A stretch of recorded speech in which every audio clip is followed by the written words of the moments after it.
আজ অর্থনীতি বিষয়ক 3টি শব্দ নিয়ে কথা বলবো। শব্দগুলি হলো ইকোনমি, ইকোনমিক এবং ইকোনমিক্যাল। উল্লেখযোগ্য বিষয় হচ্ছে এই 3টি শব্দই বিশেষণ।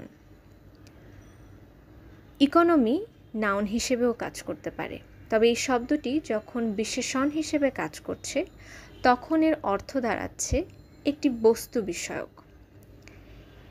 এই বস্তু যদি আমরা অর্থের বিনিময়ে ক্রয় করে থাকি, সে অর্থের বিনিময়ে বস্তুটি সর্বোত্তম মূল্য প্রদান করলে তখন আমরা সেটাকে ইকোনমি বলতে পারবো।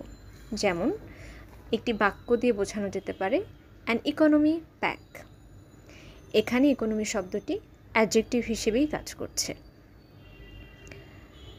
এরপরে রয়েছে নাউন প্যাক, তাহলে প্যাকের সামনে ইকোনমি একটি অ্যাডজেক্টিভ হিসেবে কাজ করছে।